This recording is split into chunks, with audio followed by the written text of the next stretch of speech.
Welcome to, this is now episode 5 of Slayhouse Review. And Ooh. so, we just mentioned this like 2 weeks ago, or I don't know what episode it was, but like invoking cat Right. person being always present in our minds. I have to apologize The New Yorker immediately. story, Yes. cat person. I have to apologize immediately. I am like off half an Adderall, instant Woo! release, and so I'm gonna be like stuttering and kind of talking okay. a little bit much. We're gonna get through it. Yeah, it's gonna be me a little too. bit of an embarrassing display, but we have a lot of content to like work through. We We're talking about do. cat person this week. Right. So because the New Yorker, for whatever reason, did not put out a story this week, we actually were like, okay, it's a great opportunity to dive into cat person because We got nothing else to talk about. we got nothing else. She looms large, like, over us. all the time. All the time. Us and everybody, but specifically I feel like within the kind of MFA writing school. Yeah, I mean, it mythos. definitely marked like a cultural shift within literary fiction, or just like fiction in general. It like sort of ushered in a new kind of style and template for short Right. fiction, like I don't Yeah. know. Because, I mean, it certainly was the first story, and you keep seeing this around in like news articles and stuff. Short story, certainly of the New Yorker, to like go viral. And wow, I mean, And nothing has really captured that since. There hasn't really Right. been a piece of like fiction, I feel like, that was like as widely discussed by like normies and people who don't No. read Right. fiction like that. And I certainly think, it was published in 2017, and then like what followed was like Right. Sally Rooney, Emma Cline, Right. that sort of thing. Mona Awad or whatever. I never read that book, The Rabbit, but I assume Bunny. it's Bunny. Yes, Thank you, I yeah. haven't read it either, but I want to read it. assume it's like within the same wheelhouse. Yeah, which I think is interesting. And I do think, well, two things. I think cat person kind of like caught the very last of the wave of like Tumblr era writing is cool. Like writing Yes. can be like something that you can like get famous off of, because like when Tumblr was around, I mean, this was, during the big like autofiction, Yeah. all the live blogging, Yeah. whatever stuff, and people were like really capturing a lot of attention online. So like cat person really was the pinnacle of like what one could aspire, within the like idea of like having a career. online literary Mhm. career. And I'm not saying that it's like, good or bad, but like that was, I mean, it really was like a new height that was reached. And it seems like it's now like 7 years later, sort of dead in the water. This Dead, sort of, like, yeah, dead upon possibility arrival of being like a notable young writer with like a Right. compelling piece of work that like everybody's reading, and you kind of did it yourself by just like writing a good story while you're in an MFA, and it got picked up, and like by chance you're now this like Right. sensation that just like doesn't exist anymore. It doesn't And happen it's anymore. interesting to think about how like, at some point, because I think this is the story that put me on all those years ago to like the New Yorker being like a literary magazine where people Right. publish their stories. And like, in the 7 years since, it's like short fiction is not more relevant. It's not, there hasn't been any other like big emerging artist from this. I mean, everything that she's done since then has not had any like she hasn't had a buzzy book. She hasn't had another Right. piece of buzzy writing. It's just sort of all spiraled out into like, I guess like separate things, and like Right. this, that, and the third. It's not, clearly it's not a lasting success. Like things like this never are. You go viral briefly, you have your moment, you fade. And she really like kind of got in there right at the right time, because this is before then the sort of like cultural rebound of like the Red Scarification of Right. like Right. literature, writing, online persona. Right. Another good point. And like this was like kind of the perfect moment for this story to happen, because it was right before like being earnest and sort of Right. like expressive about like sort of like smaller millennial type of like emotional Yeah, because I mean, dynamics. she's like in her early 40s now, I believe. Mhm. And so like, I mean, what was that, 7 years ago? Yeah, 7 years ago, 2017. Oh, I gotta check the time. Okay, it's 11:30. Slay. 4. 7 years ago, like she would have been in her 30s. Like she would have been sort of like the representational age of like millennials who had Mhm. spent time working on their career and like were then thus seeing success like in the New Yorker, Yeah. which like I think was a cool shift, because like in terms of like thematic content that she was focusing on. Yeah. It was really, really well rendered. And it certainly also represented like kind of like an interesting possibility for what like the New Yorker and what like literary, like the bigger literary journals could be, like a platform for younger emerging talents, like telling stories about younger lives. Right, rather than gatekeeping. And now that we've read, you know, the things that we've read in the past couple of weeks, we see that that's just like not at all what it is. Like it just went back to square one with literary fiction. Right. Well, anyways, enough, you know, flapping our gums. Yeah, Let's get into the actual story. And I mean, like, I don't know, do we have to exactly even summarize the plot of this? I feel like everybody kind of who is listening, like, somewhat knows what it is. I feel like most people probably know, but let's just sort of run through some real top highlights of the story. So before we get into the juicier parts. So this story is by Kristen Roupenian. Originally published December 14th, 2017. The plot follows, it's told from the third person. It follows a girl named Margot and this guy named Robert. Margot is she's a sophomore in college. She's 20 years old. She works in a movie theater in, I guess, Michigan. I think we're told it's like, I think so. I don't know. Whatever. Or maybe I'm inserting other details. But essentially, like, she's bored at work. She flirts with this guy because, you know, what else has started to do? He's older, a little bit weird. And then she like makes a joke about red vines. He watches the movie by himself. He comes back and it's like, concession girl, give me your number. And she does. And then we follow them on like sort of their like few weeks of like dating. They go to another date at like a commercial movie theater to see a Holocaust movie. Yeah, that like he suggested. Right. Yeah. And the theater she works at is like an art movie theater. So there's like stuff about her having like snobby film tastes. And, but also feeling like intimidated by her coworkers for being like cooler than her. Yeah, like, exactly. And then they eventually have sex, which she is both kind of like really turned on by and very repulsed by him at the same time, because she basically is experiencing this kind of like, this man is a lot older than me, but I feel like he's probably thinking right now, oh, what a nice, hot, young woman that I'm able to fuck. And like that turns her on. They have sex. Then it gets weird and kind of like she starts laughing at him because he asked if she's a virgin, which, girl, like, I think that's funny. I would laugh too. I know. And then he seems upset. And then she tries to ghost him, but her roommates are like, you need to just tell him you're not interested. So one of her roommates like grabs her phone and texts like, you're weird, stop texting me, bye, or something. And then he responds with this like whole like holier than thou, like, Margot, you're a really sweet girl. I'm not sure what I did wrong. And then it ends when she's out with friends at a college bar and he's sitting there alone drinking a beer, sort of like staring. And we were told earlier that he never goes to this bar. And then he sends her, we receive a string of text messages that he's been sending her throughout the night, getting progressively drunker.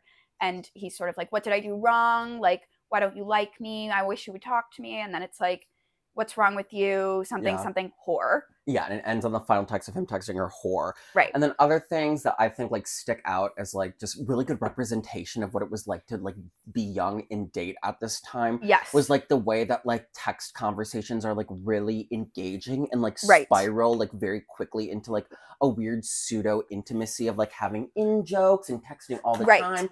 And I mean, I've been off the mark, like I haven't been doing this kind of shit in the 4 years that I've been in a relationship now. So like, I don't, is dating still like that? Like meeting people and then like having these like really like intensely sort of demanding text conversations that become like a whole thing. And you kind of idealize this person through your text correspondence. And then in real life, they're like this ugly, fat, bumbling like man who doesn't know how to kiss you and is actually really corny and kind of pathetic. Yeah, I mean, I would say that like, especially, it's interesting because now with dating apps, sucks. Yeah, it sucks. But now with dating apps, it's weird because there's like, and I don't like really use dating apps because I just find them like so awful. But there is that sort of like all-encompassing like laborious conversation, and then you like get each other's numbers and start texting, and then it's like you can go one of two ways. You can become the kind of people who are like call each other occasionally and don't really text that much and like have these in-person things. Or, you know, it's like option B, which sometimes does happen, is like you develop this weirdly like parasocial like kind of online performative exchanging. It's like making content, Yes. but it's like Yes. only for one person, and you're like dating, but Right. it's not like you're trying to get to know each other. It's like you're trying to be like You're sort of an enjoyable creator for them. Right. You know, it's so. And I remember I would get Right. so like choked up trying to do this for like random dudes I behind my know. real boyfriends back when I was with my ex, like for no reason, Right. just these like losers that I had nothing in common with. They were not giving me back the same sort of Right. attention and energy, but I was like so obsessed with this, like, Yes. you know, coming off as like smart, funny, Completely. capable, and like interesting in that way. So I when I read this story, I remember feeling like really like so taken by that back in the day. taken by And that. the other thing, okay, well, just another story note. The story's called Cat Person because one of the things that they talk Yes. about through their text is like his cats, and like they build up this like rapport based on like she's like playing the character of her childhood cat, like a cyclical yeah, joke that texting she's his two cats, and then when she goes back to his house to hook up with him, she like doesn't see that he is cats, and she's like spiraling, thinking like, oh my god, he like lied about having cats, but then Right. realizes that he probably like wasn't lying about right. having They're cats, probably and in it's just, like, another room. again, part of just kind of like paranoid like anxiety thought spiral you go through when you're like Totally. don't want to, like when you're like in a weird place with someone dating them and like kind of feel disgusted but kind of feel bad. Yeah. Dude, when I was living in Boston a couple years ago, and it was like at that time I was very much on the apps, and this was like during my upper age limit of being on the apps, because of course I've had this exact experience Yeah. when I was 23 and also like 22 with much older men, but like specifically when I was like 26 or so, you know, there were a few people that we would get into these kinds of, and I'd see like they would live in the neighborhood and we'd meet up for drinks, but then have this weird texting, and it would always be this sort of like lukewarm, like I'm not sure how to really end this, or like do I need to, because we weren't really dating. And then there's that like I hate that cyclical, and you feel you can't focus on anything because it's like I need to just cut this person loose. I know, because it comes all consuming, and it's like the one right it's there's something so about that particular dynamic that just like so really stressful. You put your whole pussy into it for Right. like no reason, no payoff, no Right. reward, because I feel like whenever I was in that situation, I would always like kind of already know like, oh, this is not going to pan out or end well, Right. but like I'm just kind of a stickler for the abuse, I guess, and I'm just gonna like the beatings will self-harm continue myself in this until way, you know? morale Yeah, until improves. like, you know, I mean, and reaches a certain threshold, like Right. possess. And I think well, I have two thoughts about this, which I find so interesting. First is that I think it is also kind of gendered, like, which is what this story is exploring. Absolutely. Which I know sounds like a very like duh comment, but I will say that the way that this was explored in the piece, God, it hits every time. And the older I get, the better it hits, which is exactly why this piece is so successful, because it's retrospectively sort of like looking back on this young character. Like we're focused on the woman and like what she's thinking about, but it does not fall into tropes in the way that like this story easily could. And oh, it's just so well rendered. And I don't think it's corny at all. It's not or like corny. overwrought the way that she like renders this dynamic. Like I actually think it's, and that's why it took off so well. And we're like, I think a lot of domestic literary fiction kind of fails is like, you know, adding significance to things that don't necessarily earn the significance, instead of letting the thing actually just like there's That's no such a good point. overwrought analogy or allegory here. Right. It is what it is. And imposed versus like, you know, it occurs organically from the situation. Like because it's so just like commonplace, that's where the kind of like the resounding horror of it all, it like represents very clearly like kind of like a banal suffering that like, you know, it's horrible on its own. It's like shitty.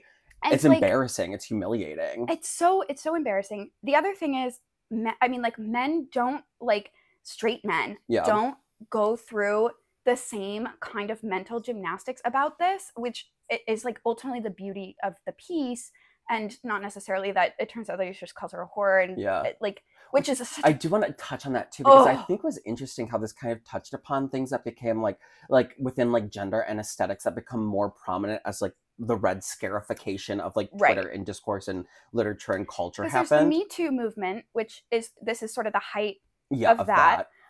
But what I love about this story, which I think most people, and this is an annoying thing to me when like literary stuff goes big, because that means I have to explain to a lot of people in my life who like don't actually care, like, oh, the nuances, and like they eyes glaze over and they don't want to hear it. They're like, oh, it's about how men treat women. it's not about that. Yeah. Like, it is, but it's you got to give this character way more agency because she has it, right? She's young and she chooses to, she to wants go to through do with this. all of this. She doesn't it's really not like she's want this, to, like, but she wants to, and that's the feeling that's what it feels like to be 23.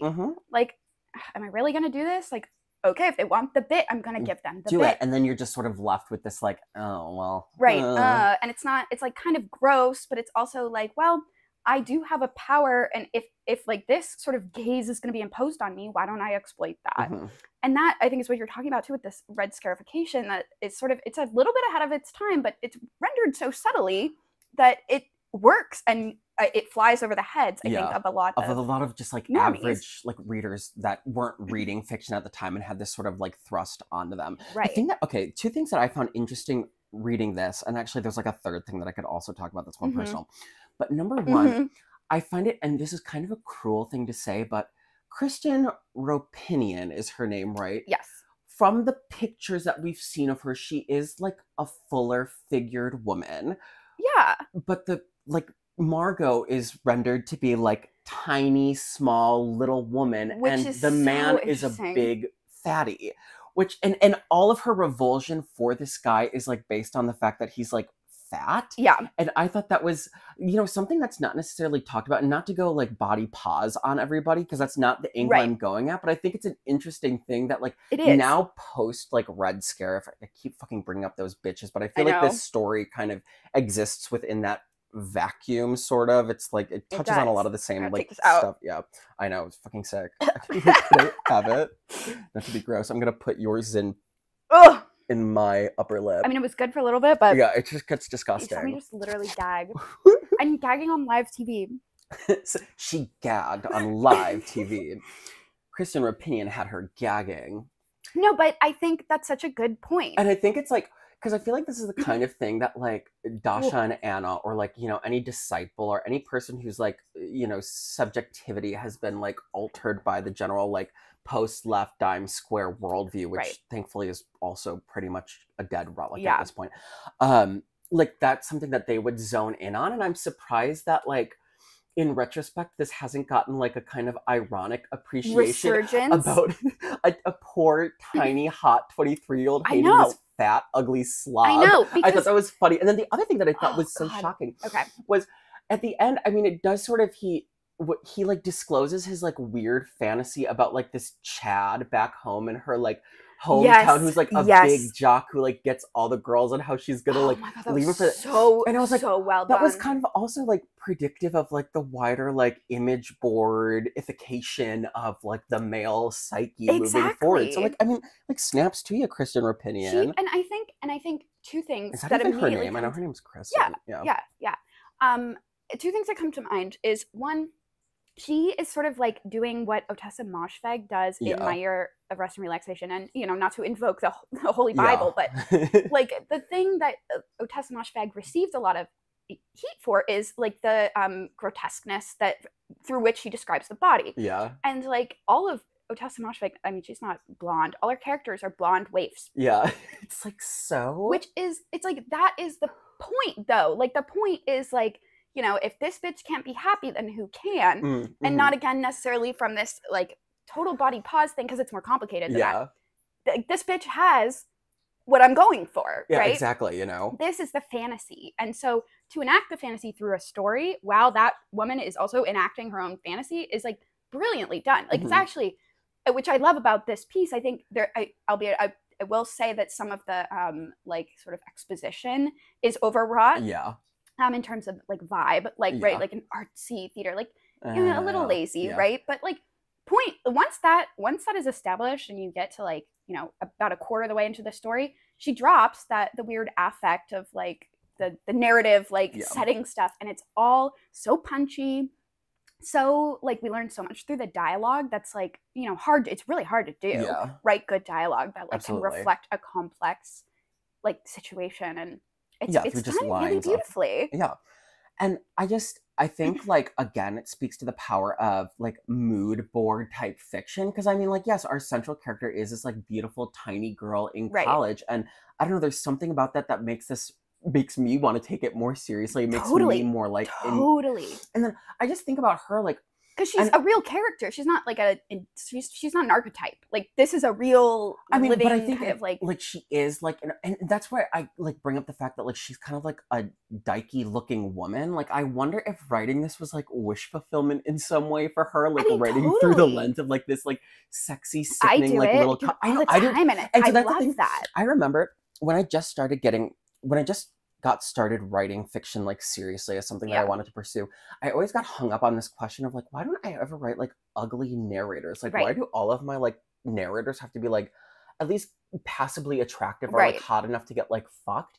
And I always kind of felt like sort of bad about that. Like, oh, it must mean I'm shirking away from something that's real, and like I don't want to like I don't know. I just feel like there are other ways to do that. And like, hotness is like, I don't know, a compelling narrative tool for your story writing. And I think anyone, I mean, because there are kind of two ways you can like narrate this kind of like reflection on physical appearance too. It's like the narrator's really hot, and so that's their worldview, or which Catherine Dunn does, which I love. The narrator's really ugly, and everyone around her is super hot. Yeah, which I think like both are really interesting and work differently. But I tend to like gravitate towards, because I think it's very like postmodern. It's like the super hot narrator that's like living in this reality, and they're what is the word, like self-effacing. You know, it's like, you know, I guess I'm gonna fuck this ugly guy. It's does like, the like compelling. The like, does it become less compelling if we imagine this story and the narrator's like kind of a slovenly like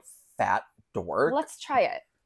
Yeah, let's roll through our imagination really quickly. I think it works. I feel like it's. I just feel like it's not. But it's not. It's creepier.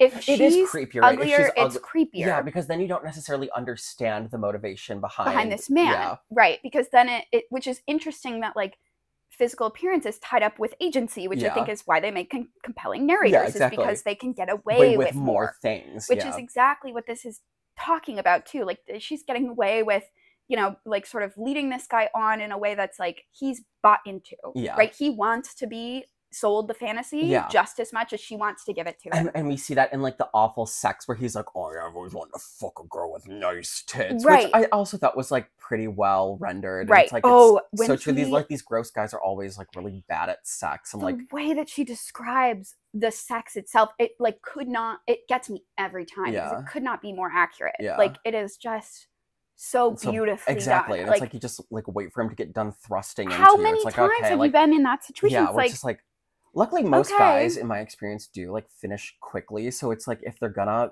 like fuck you, or you're like trapped in kind of like a like bad situation, like it's at least over kind of quickly, which is, you know, it is the good thing. But like, you know, and that's, I think what this story is like very much speaking to is like, I don't know, it's it's just so interesting. And you know, I think it's, looking back on it now, being almost 30 and looking at this story and reading it, because I haven't read it for a few years, I'm like, my own psychology makes so much more sense now to have like a little like distance on it. It's like, that is how you exert your agency when you're like, young hot and kind of confused about the world. Right. Yeah. That's how you find things out. It's, you know, it's my right to debase myself when and how I please. And I don't necessarily like view this story as like a tragedy in any way. And that's another thing that I find like pretty compelling about it, is it's really not overwrought about like the psychological implications of this. Like, it's just, it is what it is. It's unpleasant, but it's also just like a part of life and being young and being a little bit hot. Right. What else was I gonna say? Oh, the thing I did want to say is, reading this back, it's like a little bit embarrassing, because like I see, when, you know, as a former fatty myself who was kind of down bad for people who were hotter than me, I see a lot of my like old behaviors like reflected in the way this guy treats like the Margot, the way Robert like interacts with this woman, and it is sort of embarrassing. And I think it is, again, tied up in the psychology of being like fat and like wanting to date, or like chubby and wanting to date. It's like when you get attention from someone, like even a little bit of attention from someone that you perceive to be kind of like higher on, like in my real ugly years, like I wasn't fat, but I was like kind of ugly, and like that was, you do kind of go full throttle, because it is kind of tied up. And then like the thing about him like not wanting to be like teased or embarrassed or made fun of by her, even in like little slight ways, like, because the power imbalance like does exist there, because they're mirror opposites. Like, he is like, you're always towing the line. You're hotter than me, which is debasing, And for her, you're uglier than me, which is debasing. Yeah.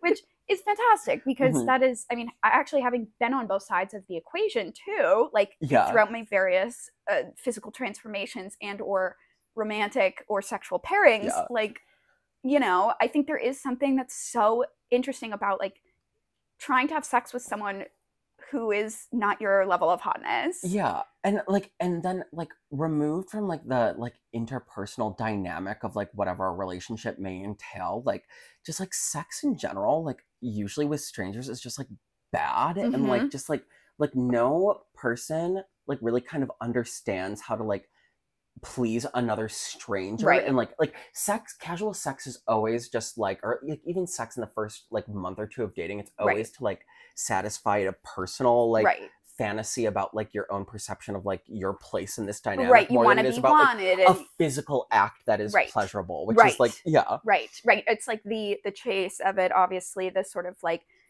knowing that you're gonna fuck someone, like that moment when you're like, oh, we're gonna fuck. Incredible. The actual fucking.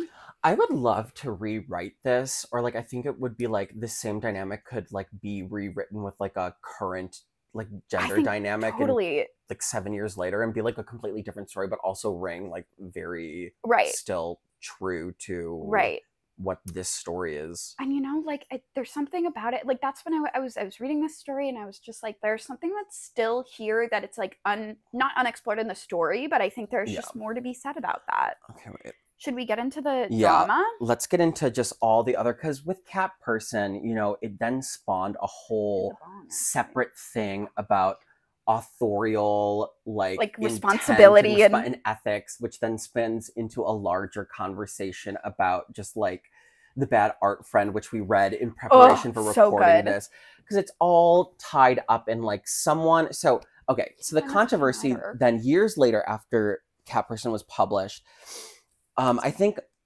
did Bad Art Friend come out like before the girl? Well, yeah, it came out recently, like 2021. But did it come out? So Bad Art Friend is a separate New York Times piece, it's right? It's a New York Times piece about a separate like relationship or like contentious relationship between two writers, and one borrowing a lot from another writer's personal life and like using her short story to kind of taunt and make fun of this person. Right. And then so years later, a woman stepped forward and she was like, well, this Cat Person, like this viral story borrows heavily from my life. It was only a few months between the Cat Person coming out and the... It was? Yeah, it was only a few months because the guy died like 6 months. Oh, I thought it was pretty... No, I thought it was years later that she wrote the piece and it became part of conversation. Yeah, continue. So basically the skinny of it all is this girl stepped forward. She's not a writer herself, but she wrote a piece for Slate being like, this was creepy, and a lot of the details about my relationship with this guy that I was dating, who was older than me while I was in college, like mirrored directly the story Cat Person. Right. So much so that when it was published, I had a bunch of people from my life like sending it to me, asking if I'd written this under a pen name, or if it was about me and this guy Charles that I was dating. And basically what it boiled down to is she thought it was like rude and mean that this story was written about her and like not kosher and kind of creepy. Right. And then there was a separate article in the New York Times called Bad Art Friend. Yeah, like I described it. So a woman like donated a kidney and was in a bunch of like writing Facebook groups. And one member of this writing Facebook group was inspired by this like woman's kind of like unbearable like nicety. Like it's like a put on, because it was this, it's like this sort of like hippie-ish or like mystic white woman who was always like updating. She like made Facebook group for people to follow her like journey with donating a kidney that she didn't donate to a specific person, but rather she just decided, I'm going to donate a kidney in this kidney chain. Yeah, and she like would make a lot of like really haughty kind of holier than thou posts on Facebook talking about her like beautiful gesture of gifting her kidney to a stranger, and how she like tracked down the person that her kidney ended up with and like visited him and like wrote him like shit like that. And so writers do what writers do. I know, and which was saw this situation play out, and this woman was like, you know what would be a great fucking piece for a story, which God, haven't we all done? I know, like, and I mean, the blowback from this from like writer Twitter, which the Bad Art Friend article talks about, is like writers were like, yeah, we do this all the time. This is no what we writer do. was surprised, but the general public was like floored by this. Even so, and then when I was looking up updates on this story, which it ended up like becoming a whole contentious thing, and like this story that the one woman wrote about this, like, you know, getting like the kidney donation thing ended up like getting published in this like Boston thing, or like it was going to be the story of the city or whatever. It's like and it was going to be like freely distributed throughout the whole city. Yeah, and like I was living in Boston at this time when this was going down. Oh, too. Slay! So you were like immersed. Oh yeah. And people were talking about it. And so like the consensus that you got from like normies was that like this woman was like fully in the wrong and like shouldn't have wrote this story, and it was like so mean of her to do so. The consensus was usually that like this woman perhaps wasn't intending to be mean per se, but she shouldn't have written this story, or because it impacted this woman and it's her life, so you don't have the right, essentially, is what this argument boils down to, is if you didn't do it, you don't have the right to write about it, which is so ridiculous. And it's like, you know, this is why literary fiction is boring now. Right. Because none of it has teeth. Right. None of it has, and like, yes, is it like mean? I mean, yeah, this is a story mocking this woman. She knew and she thought about it. This is what I don't understand that people don't give any credence to, is like the woman who, I forget what her name was. Sonia Larson. Yeah. Who wrote the story, thought about it, worked on it, created this like really like, from what they describe about it, this very interesting complex piece. Yeah, which I actually never read, which I would like to read. I don't think we can. I guess now that it's been released from any like liability, you probably can find it. Yeah, I think so. But good for fucking her. I know. She knew what she was doing. She knew it was mean. She knew the woman would find out, and she did it anyway. And I think that is so cunty, and that is what we should be striving for with art. As you know, and as not saying writers, dunk on people, but some people do need to be dunked on from time to time. And it's like fiction, and like, this is why just like literary fiction is boring. Like not all of it has to be like this clean, very sensible, sort of like neutered, speaking like, to like you know, like the sort of like upper middle class sensibilities. Yeah, it's like, no, it's boring. That's why nobody reads books. Right. Exactly. Push back on people and make people uncomfortable. Do something mean. And it shows like the whole hullabaloo over this story paid off, because this is what the public is hungry for. This is what people want. Juice, you know? Hats off to Sonia. Girl, yeah, absolutely, girl. God, and so it's gonna be because when I looked up, like, because I was looking for updates and I looked at a Reddit thread about it, like everybody in the thread was like fully like against Sonia and saying like she's like a mean girl, and like a lot of the comments on this Reddit thread were like this is exactly what identity politics like boils down to, just cattiness, because the author of the story made a point to be like, well, Dawn, who's the name of the woman who gave this kidney, is ignoring the fact that this like story is not really even about a kidney donation. It's about like race dynamics, yada yada yada, white saviorism, like yada yada, this, that, and the third. So a lot of people were kind of like exploiting that. This is an opportunity to like disparage identity politics, which is like, it's a cop out, you know? It's like and it's also like the whole piece itself, Sonia writing a piece about someone else's life, is a refutal of it that refutes identity politics. Exactly. She's allowed to take this story. Plus, like it also, I mean, it's just, it makes sense, because if it was the other way around, that would also be like, that would be different because of the race dynamics, of course, but like the way that the story is presented offers this new thematic lens to look at it about race, like power dynamics, and that is totally valid to do. And like, the thing that I just like don't understand is like when you make a piece of art in this specific, like when you write a story, like it becomes something that is just separate from the real life inspiration, because you wrote a story. You wrote even like with me, a lot of my early work borrows like very heavily from my real life. And I would like give it to people in my life kind of in a, you know, cringe inducing way. Like, hey, read this. Yeah.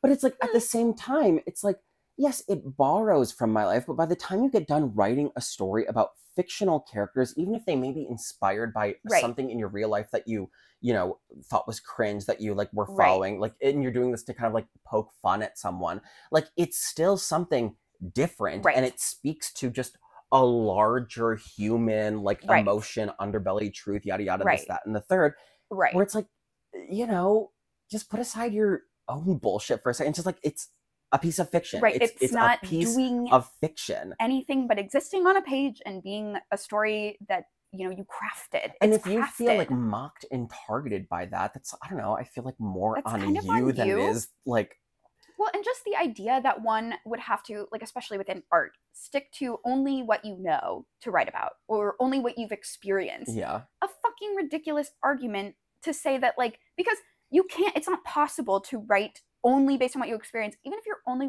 writing nonfiction, it's no longer, it's not, nonfiction is still kind of fiction. And it's, So it's like, that's yeah, stupid. it's still always through the interpretive lens of the person writing, who is then, through writing this Right. story, engaging in the practice of fiction writing. Right. You know, it's like, it's not, you're not it's not like you're reposting this person Exactly. on TikTok and making a stitch, like pointing out how cringe she is. Right. Like you're making Right. something. Plus, it's like, I mean, the other thing about it is just like, I mean, the fact that it's something that you create it's just entirely like you.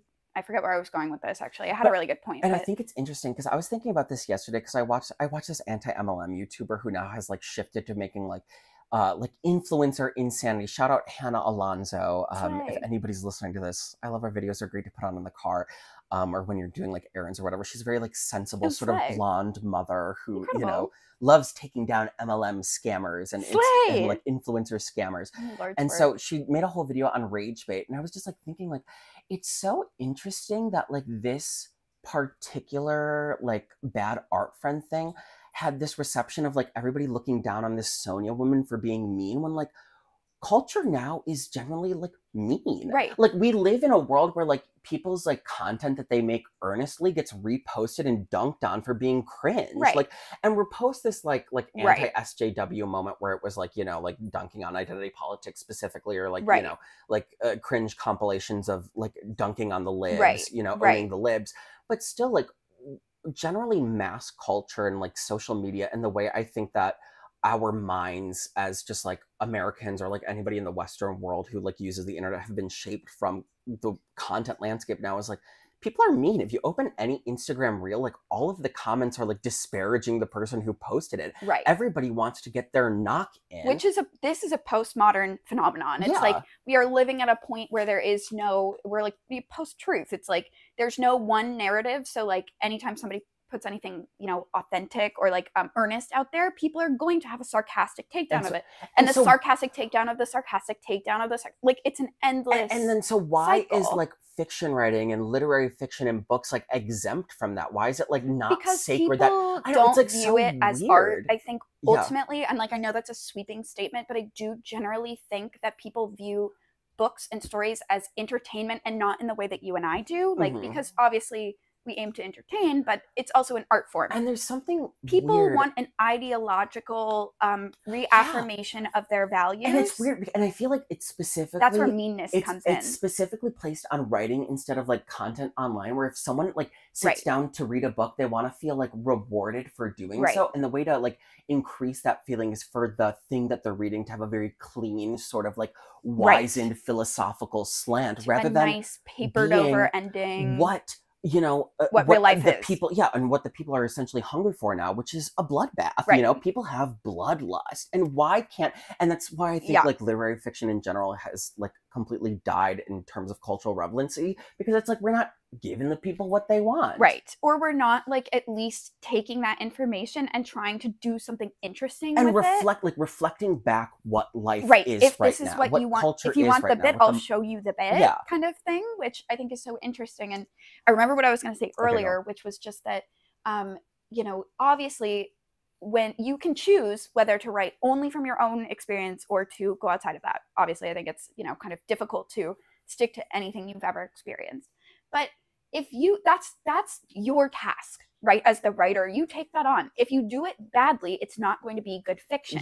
If it's good fiction, doesn't fucking matter where you got the information. It's a good, which I think goes, because if it's good, it's lifelike, right? It's real. There's something true about it. So if you can look at something that you haven't experienced and see a truth about it, that is a perspective. That's what makes a good story. And it's also universal, which makes it like not a specific thing. Like you're not like specifically taking this woman's story. It's and not just, about like, what happens, but it's about how, what it says about the world, and what how it says about presented, people. How it's told. Like, you know, all of these are important factors that the general public really just has I guess maybe it's a K through 12 English education issue, but people are like, what's the metaphor? What's the takeaway ending? And they've moved past the need for a happy ending, but they still need closure that is too nicely wrapped up for it to actually be art. Yeah, and it's just, I want to say, it's like this weird thing that I feel like is imposed now solely on books, where if it's like, I'm sitting down to read a book, I want to feel like rewarded by this sort of in like a sense of my personal ethics and like the world. Self-help, the self-help thing where people want to learn something from a book, even a book of fiction, has, I think, ruined a lot of people's critical thinking skills. Reading is like a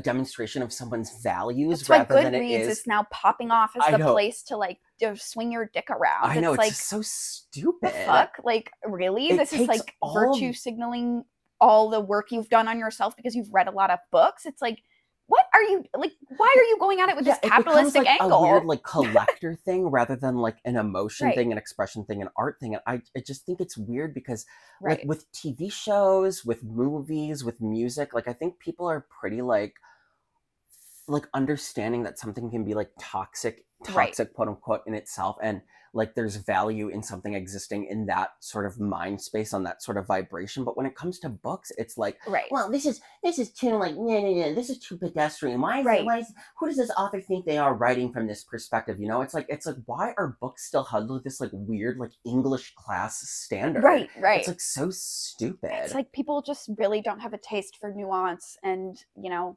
I don't know. I think publishers and writers play into this because this is how they make money as they just they're like feeding commercial the public what they think they want from books, or what they think is appropriate from books. It's or what books are just simply going to sell. Yeah, it's just, and it's like, and the New Yorker, I mean, they couldn't be more transparent essentially about their mission to do the same. Yeah, and they're like to like, you know, really serve the demographic that reads them. Yeah, which they're is not like publishing experimental fiction. Yeah. And then, I mean, okay, so I guess we're like climbing onto the 40-minute mark, so we can touch on some like other things.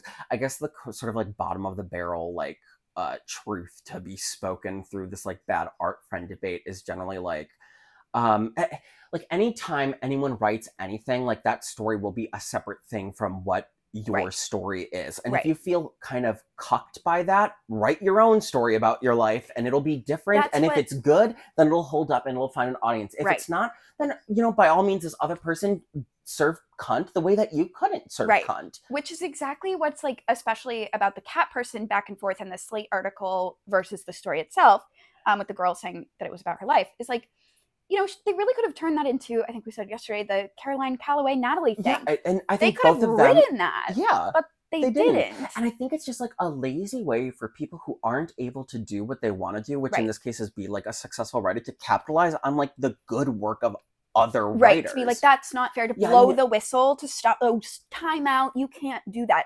No. Okay, girl, also it's not you. Like that's why the lawsuit for the bad art friend didn't hold up. I mean, it's not you. First of all, you shouldn't want it to be you. That's like the small penis thing in literature where it's like, you know, just make your bad character have a small dick so nobody will want to say that it's them. But I mean, I do think that's true, that people are so self-involved that like any representation of them is like enough to just like have their full attention and full like emotional, like, you know, oh, I'm going to make an outburst about this. I'm going to get upset about it. When it's like, stop and think for a moment. Do you want this to be a reflection of you? I know. And it's like, and the impression that's left is like you kind of come off pretty cringe. You kind of come off pretty like okay, you're desperate. saying like that this is you. Like, okay, like, and why didn't you write the story then? Not to be mean, but like when we investigated the two people who are like kind of the aggrieved parties in this cat person situation, and also the bad art friend situation, it's like the person who's like calling foul is like cringe. Like they're like kind of like it's just losers who aren't accomplished writers in their own sense. Which was also weird because when she gets into that article, she like met this guy who's like in his 30s when she was like in high school still, and all this stuff. It's like, well, my thing is like, I just don't understand why you feel want so this sacred to be about this you. too. Like, sure, like maybe that this doesn't represent your relationship. Good, because it's not. This is not your relationship. It's a story. She even says in her essay about Cat Person, like the second part, and that like half of this piece is like this awful protracted sex scene that's really uncomfortable, and that is further from the truth of my relationship, where he was always kind to me and checking if he could like have sex with me and kiss me. And it's like, okay, then why are you so bothered? Right, then what's the thing? If this wasn't your experience with him, why are you so... And you attached your name to it now. Exactly. It's like... This wouldn't be a thing. No one would know outside of your small circle, and then you could control the narrative however you want. Be like, exactly. oh yeah, with people in your life. Lore. Yeah, there's a story about me. Like, yeah, why don't you serve cunt in your own way about it? But instead you have to be a little bitch. It's like... Jesus, honestly. And the other thing that, like, when I was reading the cat person one specifically, she even says, like multiple times, like, there are, like, traumatic, like, shifts and, like there are big parts of the story that don't reflect my situation, and I'm like, okay, right, then like what's there's no problem. The problem here, right. Like, then because you feel kind of insecure about like how you've been like quote unquote represented, or how you feel like your life is being rendered, like, but it's not your life, and you're able to acknowledge that it was like merely inspired by, because the skinny of it, to say that phrase another time, is that Kristen Roupenian did know the guy that this girl was dating while she was in MFA program. Her, yeah, it's like, if this is how, if this is like, why do you even like? She didn't even ask the guy, and he didn't tell her. Oh yeah, I knew this. I knew the author. Like, he didn't tell her that, and then he died. It's like, shouldn't that also wake you up to the fact that it's like, okay, maybe I should not like attach my full being to this problem, because like clearly there was something maybe going on about it that I didn't know of. And I really wonder like what her personal relationship with this guy was like, and I almost would like her to write a follow, and maybe she did write a follow-up story in her story collection. So Kristen Roupenian, after getting Cat Person published, she's put out like one collection of short stories that I think has gone like widely just ignored. Like, no one really talked. When I think of like it's kind of like so embarrassing. It's like marketed as like Cat Person and Other Stories, and it's like, that kind of sucks, because I feel like she's a great writer, and I haven't read anything else. I'm really surprised that she hasn't put out a novel, that she hasn't done anything. I mean, after Googling her briefly, like, she writes for the New Yorker now. She doesn't write fiction, but she's like a columnist reviewing literature, and I just think it's like, I want more for her. I know, it's strange how her career like did not pan out significantly in any way. She was just like getting too much heat, like a few years ago, scared her off. Which, God, I don't know, like, kind of tragic. But I guess, you know, many writers stepped in and carried the torch forward. And then, as I've like specified multiple times throughout this discussion, that like culture has shifted away from this, I think. Yeah. And I think this sort of like, I don't think this would attract much attention. Yeah, if this was published now, it would be another literary feud. Like, who cares? Yeah. Like, and even just like the sensibility of like woman in her 30s writing like kind of uncomfortable stories about dating in your 20s. It's like well-trodden territory now, which is, again, to speak to like the innovation of this story, is it did create, I think, a niche, niche in literature and fiction that which I'm so for it. Yeah, good for her. But what I was going to say is, I do wonder if she ever wrote a story specifically about her, like, that was inspired specifically by her relationship to this guy, and I would be interested in what she would have to say about that. She claims that this story was related to her relationship with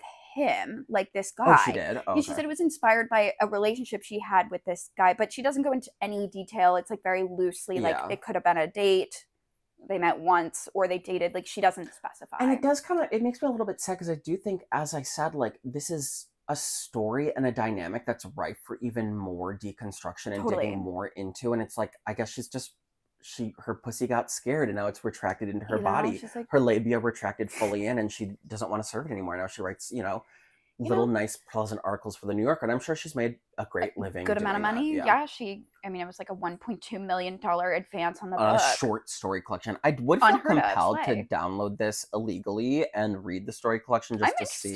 Yeah, I'm certainly interested.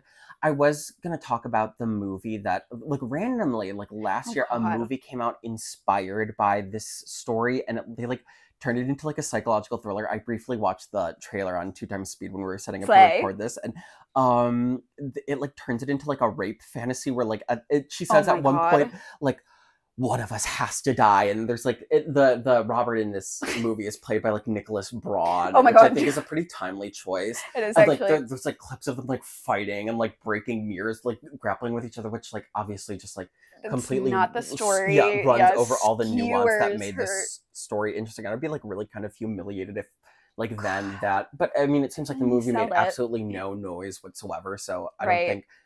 I think I had heard that they were making a movie of it, but like, yeah, clearly it didn't escaped my consciousness. Go anywhere or receive any attention because it's like probably a terrible movie. Yeah, because they bulldozed any nuance to this. And maybe if there's still not another New Yorker short story next week, which I'm just very curious why there wasn't one this week. Maybe we can watch the movie and review it. That would be slay. Yeah.